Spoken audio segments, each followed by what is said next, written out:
তো আজকে আমরা যাচ্ছি কেদারনাথের জন্য আমরা 5-6 জন বন্ধু মিলে প্ল্যান করলাম আর বেরিয়ে পড়লাম। বেরিয়ে পড়ার পর এখন যাব আমরা রায়গঞ্জ রেলওয়ে স্টেশনে। আমরা রায়গঞ্জ রেলওয়ে স্টেশনে যাওয়ার পর সেখান থেকে ট্রেন ধরে কলকাতা যাব। তো দেখতে পাচ্ছ আমি এখন রায়গঞ্জ রেলওয়ে স্টেশনে চলে এসেছি আর এখান থেকে সোজা ট্রেন ধরে কলকাতা যাচ্ছি। এর মাঝখানে একটা সমস্যা ছিল যেটা তোমাদেরকে জানানো দরকার। রায়গঞ্জ থেকে কেদারনাথের পথে বেরিয়েছি। রায়গঞ্জ থেকে 6টার সময় কুলিক এক্সপ্রেস ধরেছিলাম আর কুলিক এক্সপ্রেস ধরে আমরা যাচ্ছিলাম হাওড়া, কিন্তু কুলিক এক্সপ্রেস লেট করার কারণে আমাদেরকে শ্রীরামপুর রেলওয়ে স্টেশনে নামতে হলো। কারণ যদি কুলিক এক্সপ্রেস করে হাওড়া যেতাম তাহলে হয়তো আমাদের যে দুন এক্সপ্রেস আছে হাওড়া থেকে ঋষিকেশ সেটা হয়তো মিস হয়ে যেত।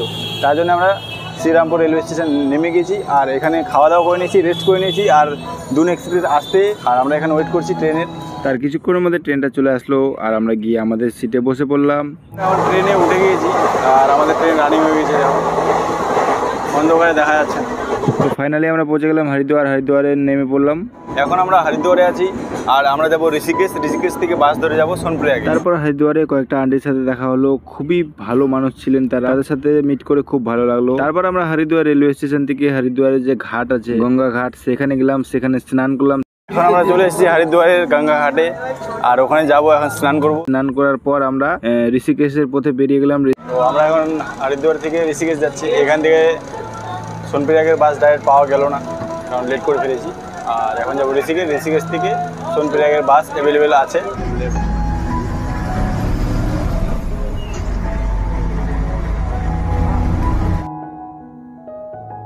হরিদ্বার থেকে ঋষিকেশ বাস স্ট্যান্ডে গিয়ে দেখি যে কোনো বাস সোনপ্রয়াগ যাচ্ছে না, কারণ আমরা ওখানে অলরেডি লেট করে গিয়েছিলাম, তখন বাজে 11টা, তাই আমরা কোনো রকম বাস পাইনি। তো ফাইনালি এই গাড়িটা আমরা রিজার্ভ করলাম আর এই গাড়িটার ভাড়া নিল পার হেড 650 টাকা করে। তো মাত্র 7 জন আছি, 4550 টাকা ভাড়া হলো। সোনপ্রয়াগ পর্যন্ত ছাড়বে। বলো হর হর মহাদেব। আমাদের গাড়ি ঋষিকেশ থেকে সোনপ্রয়াগের দিকে রওনা দিল। 6 থেকে 7 ঘন্টা লাগবে যেতে। এই পুরো জার্নিটাকে আমরা এনজয় করতে করতে যাচ্ছিলাম। ঋষিকেশ টু সোনপ্রয়াগের রোড আছে, তার মধ্যে একটা জায়গার নাম আছে 3 ধারা। এখানে এসে দাঁড়িয়েছি, মুখটুকু ধুচ্ছে, জল খাবো আর এখান থেকে আবার রওনা দিব। এখন খাবার খাবো না কারণ হরিদ্বারে খাবার খেয়ে নিয়েছি। দেখি রাস্তায় যদি আরও কোথাও খিদা পায় তো ভালো হোটেল দেখে দাঁড়িয়ে খেয়ে নিব। তো ফ্রেন্ডস, এখন আমি এমন একটা জায়গায় আছি যে তোমরা কেদারনাথের প্রত্যেকটা ব্লগে দেখেছো, সেই জায়গাটা আমি তোমাদেরকে দেখাতে চাই। আর আমার পিছনে দেখো দেবপ্রয়াগ, ওই দিক দিয়ে একটা নদী আসছে আর এই দিয়ে নদী। চলে এসেছি সোনপ্রয়াগে আর এই দাদা যেটা দেখতে পাচ্ছ এটা হলো ঋষিকেশ থেকে এই গাড়িটা নিয়ে এসছে। তো খুবই ভালো দাদা, খুবই ভালো ব্যবহার করেছে আমাদের সাথে। নাম্বার বলতো 9557099629। ঠিক, এখন বাজে 9টা আর যখন আমরা ঋষিকেশ থেকে বেরিয়েছিলাম তখন বাজে 11টা বাজে 45 মিনিট, মানে আমাদের তকরিবান 9 ঘন্টা 9.5 ঘন্টা লেগে গেল এই সোনপ্রয়াগ আসতে। তো এখন আমরা সোনপ্রয়াগে পৌঁছে গিয়েছি। পৌঁছে যাওয়ার পর রুম নিয়ে নিয়েছি, খাওয়া দাওয়া করে নিয়েছি। তো এখন আমরা ঘুমিয়ে যাব আর সকালে তোমাদের সাথে আবার দেখা হচ্ছে। তো আমরা সবাই মিলে সকালে উঠে গেলাম, উঠে গিয়ে চান টান করে রেডি হয়ে গেলাম। রেডি হয়ে আমরা গৌরীকুণ্ডের জন্য ট্যাক্সি ধরার জন্য বেরিয়ে গেলাম। এখন আমাদেরকে সোনপ্রয়াগ থেকে গৌরীকুণ্ডের জন্য ট্যাক্সি নিতে হবে। ট্যাক্সি করে গৌরীকুণ্ড যাবো। গৌরীকুণ্ড থেকে আমাদের 22 কিলোমিটারের ট্রেকিং স্টার্ট হবে। এই যে আমাদের সামনে ব্রিজ আর এই যে ট্যাক্সি স্ট্যান্ড, এখান থেকে ট্যাক্সি করে নেবে। ভাড়াটা তোমাদেরকে বলে দিচ্ছি কত টাকা নেবে, 30 থেকে 50 টাকার মধ্যে নেবে।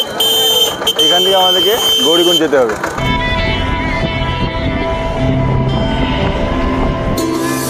ফাইনালি আমরা এখন গৌরীকুণ্ডের কাছাকাছি চলে এসেছি। এখানে গাড়ি পার্কিং, এখানে এর ভিতরে আর যাবে না। ট্রেকিং শুরু করলাম। মোটামুটি 600 মিটার এখনও আমাদেরকে হেঁটে যেতে হবে। যেটা বোঝা আছে বেশি জোরে কথা বলা যাবে না, খুব আস্তে আস্তে আরামসে কথা বলতে হবে, কারণ নাহলে শ্বাস খুলবে। বুঝতেই পারছো, পাহাড়ি এলাকা। এখানে লেখা আছে কেদারনাথ 16 কিলোমিটার, কিন্তু অ্যাকচুয়ালি 16 কিলোমিটার না, সবাই তো বলে আসছে ব্লগে যে 22 কিলোমিটার। তো আমরা গেলেই বুঝতে পারবো। শুকনো খেজুর নেওয়া হলো 100 গ্রাম, 60 টাকা 100। ড্রাই ফ্রুট নিলাম অল্প। আমাদের ওখানে 200 টাকা কেজি আর এখানে 600 টাকা কেজি, দাম তো আছে। আমি এখন আছি গৌরী মাতার মন্দিরের সামনে। তা আমার পিছনে দেখতে পাচ্ছ গৌরী মাতার মন্দির, যেটা আমাদের এখানকার গৌরী মাতা যে মন্দিরটা আছে, এই গৌরী মাতার মন্দিরে এই জায়গাটার নাম গৌরীকুণ্ড।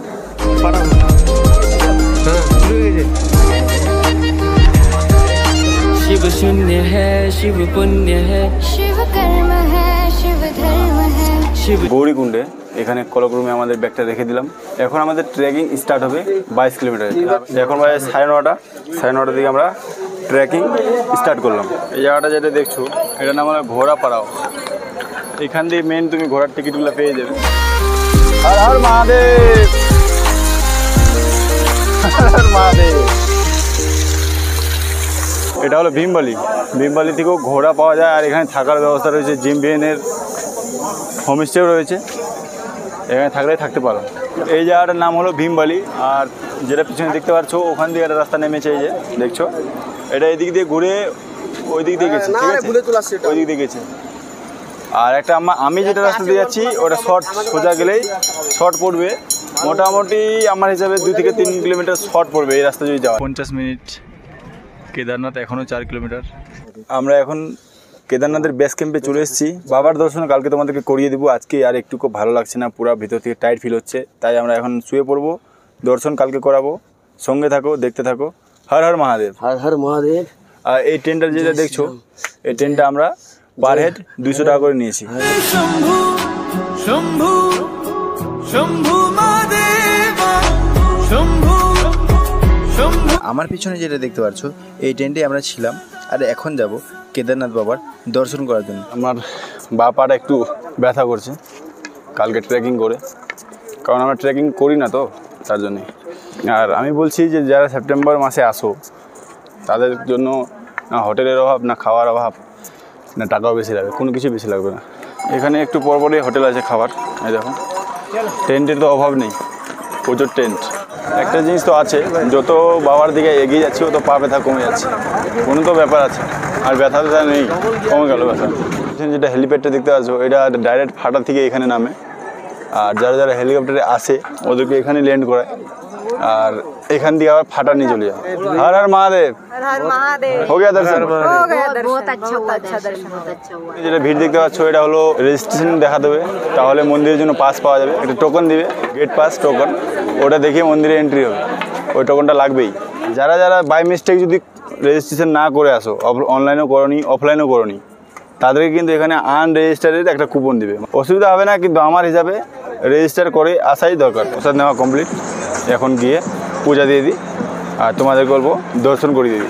शंभु शंभु शंभु महादेव शंभु शंभु शंभु महादेव शंभु शंभु शंभु महादेव शंभु शंभु शंभु महादेव शंभु शंभु।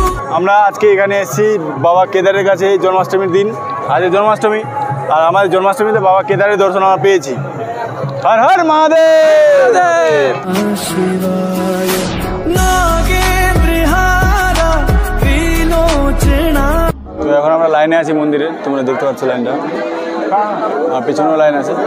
আর বন্ধুগুলো ওখানে আগে গিয়েছে। আর এখন পূজা দিব, পূজা দেওয়ার পর বাইরে গিয়ে তোমাদেরকে আরও সমস্ত দিব, সঙ্গে থাকো। আমাদের পূজা ফাইনালি কমপ্লিট হলো। এখন আমাদের পুজো দিয়ে আমি উপরে আসলাম। আর তোমরা আমার পিছনে দেখতে পাচ্ছ এটার নাম হলো ভীমশিলা। ভীমশিলার ব্যাপারে হয়তো তোমাদেরকে সবারই জানা আছে, না বললেও চলে, তবুও একবার বলে দিচ্ছি। আমাদের 2013 সালে যখন এখান থেকে বন্যা এসেছিল, তোমরা সবাই জানো 2013 সালে কেদারনাথে কী হয়েছিল। 2013 সালে যখন বন্যা এসেছিল তখন এই ভীমশিলাটাই আমাদের কেদারনাথ মন্দিরকে রক্ষা করেছিল। আর ঠিক আমাদের কেদারনাথ মন্দিরের 50 ফিট দূরে এসে থেমে গিয়েছিল, তার জন্যে জলটা এদিক দিয়ে, বন্যার যে জল ছিল দুই ভাগ হয়ে চলে গিয়েছিল, মন্দিরের কোনো রকম ক্ষতি হয়নি। তোমরা যেটা আমার পিছনে দেখছো এটা শঙ্কর আচার্য সমাধি, আর তার স্ট্যাচু বানানো আছে এখানে। বানালে নাকি মনোকামনা পূরণ হয়, তার জন্যে আমি এখন যাবো। তুমি বানাবো? আমি এখন যাব, এখানে গিয়ে বানিয়ে দেব, দেখি কি হয়। ও ফাইনালি আমি বানিয়ে দিলাম, দেখো। আমার স্বপ্ন বাবা অবশ্যই পূরণ করবে, সঙ্গে থাকো, আরো কিছু দেখাচ্ছি।